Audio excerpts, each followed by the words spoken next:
So I was whining to my wife the other day, said, I need new glasses. And she said, well, get some. I couldn't tighten them anymore. They were scratched. You know the thing, right? But I didn't want to go through the process because you have to make the appointment. You have to spend weeks to get them done. And you got to pay a fortune, right? That's real. But I did.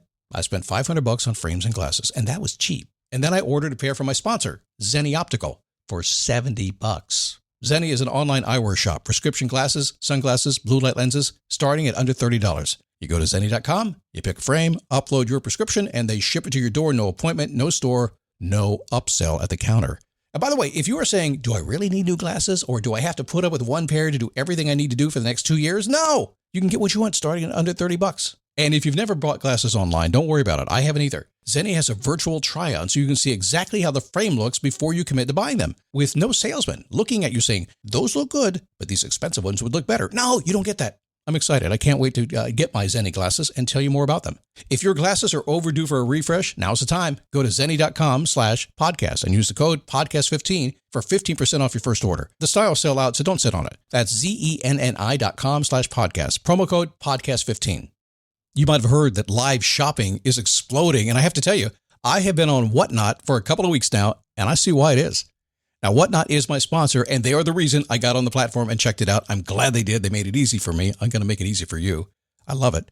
Whatnot is where you get great products without paying full price. It's that simple. I'm hooked on their live shows, too. You got to see them. They're so much fun. And I see why Whatnot has climbed to the top of the App Store. And listen, if you're selling online, or maybe you have a storefront and you're hoping people will find your listing or maybe walk in your store, Whatnot flips that, because on Whatnot, you go live and you sell directly to people in real time. And I may admit, although you didn't hear from me, I may have picked up a couple of power tools or so in the past couple of days. I'm just saying. Whatnot, it's the largest dedicated live shopping platform with beauty, collectibles, electronics, luxury, fashion, even cookies, and anyone can sell. In fact, people who sell on Whatnot sell 10 times as much as any other major marketplace. That's because you're not just listing products, you're building real connections with buyers. So whether you're shopping or you're selling, download the Whatnot app today and get free shipping on your first order. Just search WHATNOT, Whatnot, in the App Store and start scoring amazing deals.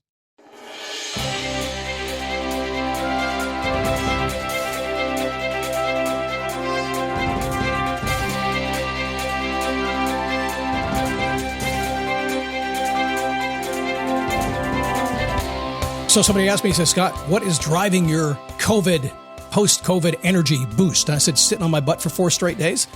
It happens to me. You tie me up long enough, I'm going to explode. Anyway, successful people, they know something, usually know more than unsuccessful people. Just different worldview, a lot more experience. I want to share some advice with you today as we get into this program. Things that you should think about as you're trying to get whatever you define as success in your life. And I do mean that. And it comes about in the strangest ways. It is a daily boost from motivationtomove.com. A positive boost you need every single day, controlling a little bit of a tickle here. I got COVID. I came back from out of town. Ended up with a couple of days of not terrible fever, hardly really, but like 102. Wasn't too bad. Soreness and stuff. But let me tell you what happened. Oh, wait a second. Let me introduce myself first so you understand who actually went through this. It's me, Scott Smith, Chief Motivating Officer here at motivationtomove.com. Happy to have you here today. So I'm always living in the moment. If that's even possible. I try not to think about the past. I don't have a lot of regrets. Every now and then I go, ugh, but not much. And I don't really dwell on the future a whole lot. I just haven't. I usually live right here today, try to stay in the moment the best I possibly can. And sometimes I got to project for business and stuff like that, so I'm off in the future. But I'm in the moment. But I had an experience when I got sick that maybe you had the same thing. This is really the first time since I was a kid that it happened to me and really caught me off guard. And I was feeling fine. The fever was gone, and I decided to test and see if I had COVID. So I got up from my living room sofa and I walked around to the kitchen it's a family room. It's back in the back. I get back over there, I open up the test kit, and I'm doing my swab on my nose. I'm going back and forth, my right, then my left. And I think I did it again on my right. And suddenly I felt weird. So I turned to my wife, who just happened to be standing next to me. I said, hold this. And that's the last thing I remember. And according to her report, I handed her the test kit that I was holding, the little swabby thingy. And I went straight back, toppled like a tree, almost whacked my head on the counter behind me. She guided my head away from hitting, but I did whack my back pretty bad. Ended up on the floor a second or two later with her yelling at me, no. I said, what? What'd I do? Literally my first words were, what? What did I do? She said, you passed out. You fell. Like, oh, no wonder I'm laying here on the kitchen floor. That's weird. But in that moment, it was very interesting because, again, living in the moment, paying attention to what's going on. And a lot of times the conversations that we have around here are all about, what really matters, what's really important. And most people, I don't think, have the capacity unless they've been through an experience to, like I just did, and then to process it in a certain way.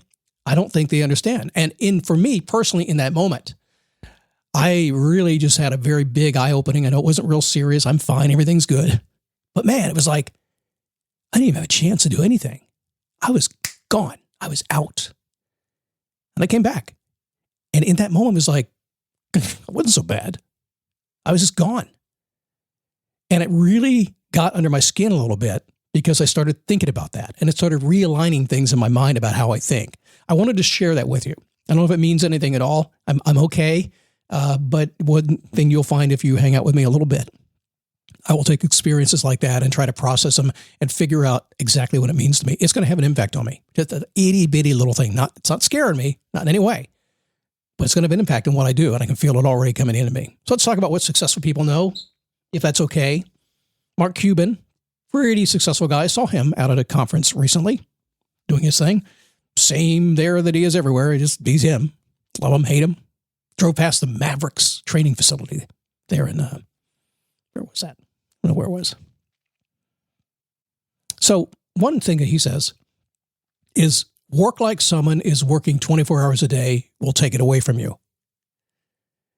Now, I love that quote. Work like somebody else is working 24 hours a day to take away what you have. And to me, that's hanging on to things like, it could be your job, could be your home, could be your car. More likely, it could be your relationship with your family, with your friends. Whatever is really important to you, you should be working all the time. Like I say, when I ask you to do your homework on a Monday, what's going good in your life? How are you going to keep it? What's going bad in your life and how are you going to change it? If something's really going well, I can tell you that eventually somebody will try to take it from you, even if it's a hurricane that sneaks up on your doorstep and blows your house down. Somebody, something will try to take whatever you value in your life. It's just going to happen. It's Mother Nature does it. Everybody does it.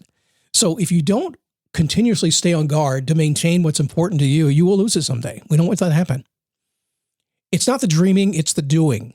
If you spend your time dreaming, you'll never grant yourself the opportunity to see what you're capable of accomplishing.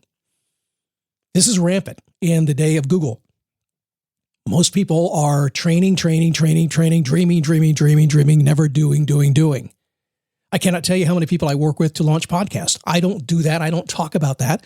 But people come to me and they say, hey, you've done a podcast, like 5,000 episodes. Can you help? And I'll help. But I cannot tell you how many of them dream. Calling me is the first action they've taken to do it. And probably 50% of them would not do it if I didn't stay on them. They never get to feel what it's like to accomplish at that level. So if you're dreaming today, move from it. Move into action mode. It doesn't matter if the glass is half empty or half full. All that matters is you are the one pouring the water. I love that quote. I do, because I pour water in my life. I do. I'm the guy in control of the pitcher or the faucet, whatever it happens to be. I don't care. I'm the guy doing it. And anytime you look at the world and go, oh man, it's not a good day, I turn on the faucet. I get to do that. Or I can ask somebody to turn it on for me. It doesn't matter. So if you're a glass half empty kind of person, which by the way, just a side note here, I find a lot of people who say they're glass half full kind of people that are actually glass half empty kind of people wanting to be glass half full kind of people. Does it make sense? Turn the faucet on. Who cares? Whenever I see people doing something the way it's always been done, the way it's supposed to be done, following the same old trends, well, that's a big red flag to me. I look elsewhere. It's true. This is age-old advice from lots and lots of people. If the herd goes to the left, you go to the right. That's it. If everybody's following one direction, you can guarantee that they're not right. They're just the herd is running, and you need to go the other way. Will it feel kind of odd? Yeah. You're going against head-on traffic there. But in almost every case, if you use your brain and you sit down, you say, this is the way I think it ought to go, and then you do it the way you think it should be done, what would you do? It's amazing. Suddenly things change the way you want them to go, and most people don't care. In fact, you're going to find if you decide to go against the grain of what everybody else is heading and decide to create something on your own and just hunker down and do it, as we say in Florida, then all of a sudden these people are going to be behind you and following you because everybody's running around, as they say, with an umbilical cord looking to plug it into somebody. You're that somebody. Let's do one more. Every no gets closer to a yes. No's are part of the story. If you keep working hard, they will lead to many yeses, which often become better opportunities. Good stuff. It's so true, and I know the no's are difficult. I know it can make you upset, but no's are part of life. Not everybody's going to be on your same page today, but, the person standing right next to them probably is. That's all. Just keep on going until you find your yes. Love that advice. And I really love the advice. If the world's going in one direction, do not fall for it. It's like buying stocks. Once you get the idea of what you should buy, it's too late. It's done. Because their true leaders have been out there way in advance and they're driving the market. Same thing with everything else in life. Use your own brain. I trust you. I do. I haven't met a person yet that I've worked with. I work with tens of thousands of people at this point. I haven't met a person yet that if they finally got down to listening to themselves and doing what they know is right, they don't just blow it up. It's crazy. All right, tomorrow, learn, burn, earn, and churn. I've done 2 shows now for this week. I haven't edited once. I don't sound great, but yeah, not bad. Friday's coming. I'll see you then.